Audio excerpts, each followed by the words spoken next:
Hello मेरे YouTube family. आज मैं आप सभी लोगों के लिए रक्षाबंधन के त्यौहार के बारे में कुछ बताते हैं। आज रक्षाबंधन का त्यौहार है। आप सभी लोगों को हैप्पी रक्षाबंधन।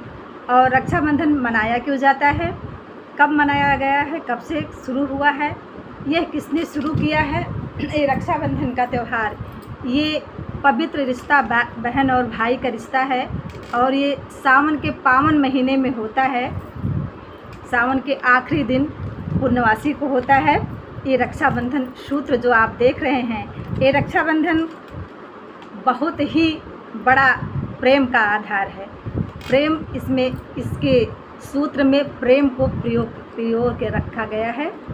इसका जो है राधा कृष्ण का है, द्रौपदी कृष्ण का है। इसको कई शब्दों में वर्णन किया गया है। इसका जो वर्णन है कई शब्दों में है। जैसे सबसे पहले हमारे हिंदू सनातन धर्म में ये मनाया जाता है और साल में एक बार सावन के आखिरी पूर्णवासी को होता है, मनाते हैं हम लोग इस त्यौहार को। बहन भाई को जो है आरती उतारती है और हाथों में कलाई रक्षा सूत्र बांध करके अपनी भलाई के लिए, अपनी रक्षा के लिए इसी रक्षा सूत्र के माध्यम से उसको बांध लेती है कि आप हमारी रक्षा करेंगे। जैसे कि उससे कुछ मांगने की आग्रह करते हैं। जैसे माँ लक्ष्मी ने, कहा जाता है कि सर्वप्रथम राजा बलि को लक्ष्मी माता ने एक गरीब महिला के रूप में आ करके उनको रक्षा सूत्र बांधा था और उसके रक्षा सूत्र बांधने के बदले में माता लक्ष्मी ने अपने साक्षात नारायण को ले लिया था, क्योंकि साक्षात नारायण वहाँ चतुर्मास में वास कर रहे थे राजा बलि के यहाँ। राजा बलि के यहाँ, राजा के बलि यहाँ गए थे। राजा बलि ने बहुत बड़ा दानी था और राजा बलि से प्रभु जो है 3 कदम भूमि मांगे थे, उसमें पूरा ले लिए थे और वहीं 4 महीना थे। लक्ष्मी जी को पता चला। लक्ष्मी जी एक गरीब महिला बन करके वहाँ पहुँचती हैं और राजा बलि के हाथ में रक्षा सूत्र बांधती है। कहा गया है कि सावन के पूर्णिमासी को गई थी, वो रक्षा सूत्र बांधी और राजा बलि ने कहा कि हम आपको क्या दें, बताइए आपको हम क्या दें इसके बदले में।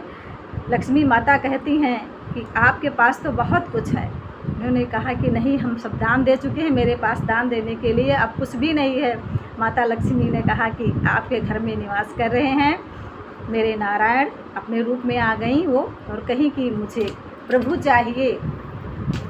राजा बलि ने वरदान दे चुके थे, वचन दे चुके थे, लक्ष्मी जी को वापस दे दिया।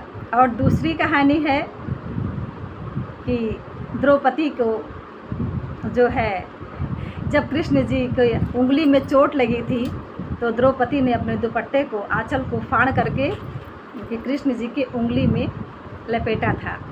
कृष्ण जी वहीं वादा किए थे कि एक एक सूत का बदला, मतलब एक एक सूत जोड़ करके हम आपको मिलेंगे, आपकी रक्षा करेंगे।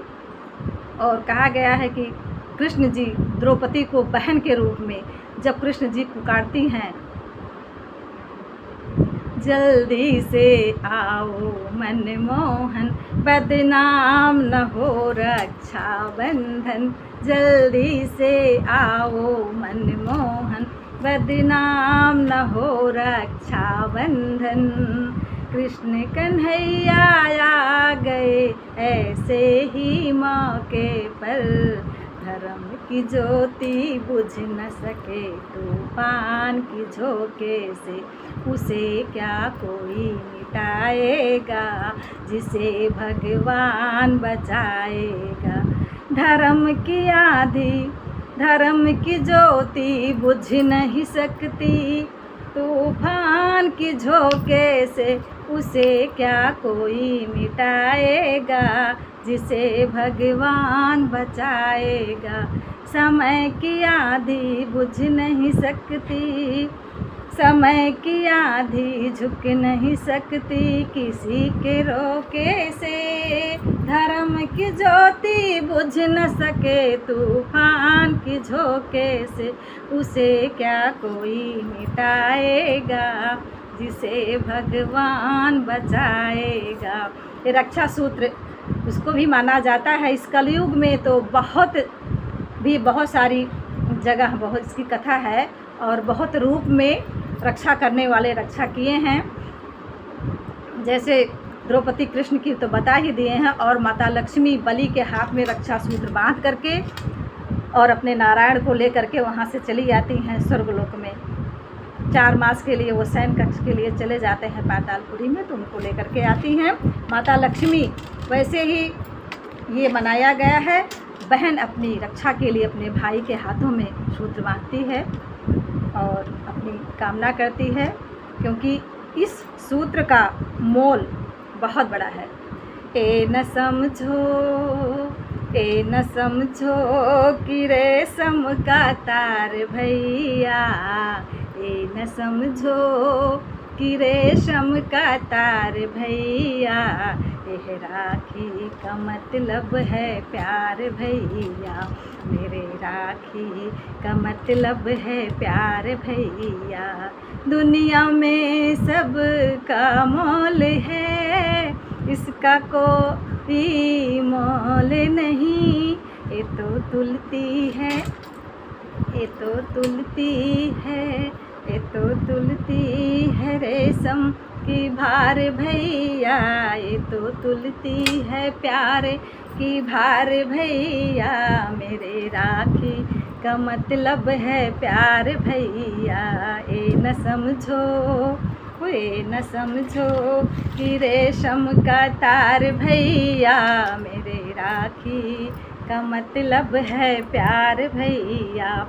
अपने भाई को रक्षा सूत्र बांध करके और आरती उतार करके बहन और हाथों में बांध करके, और चंदन रोड़ी, देखिए चंदन है, सब कुछ है, मेरे भाई आए हुए हैं, अभी हम अपने भाई को रक्षाबंधन बांधने जा रहे हैं और मुंह मीठा करते हैं, सब कुछ खिलाते हैं, दूसरे को खिलाते हैं और ईश्वर से कामना करते हैं, हे प्रभु बहन और भाई का रिश्ता ऐसे ही बना रहे और ये पवित्र रिश्ता हमेशा ही पवित्र है। आप सभी लोगों को कैसा लगा ज़रूर कमेंट में बताइएगा।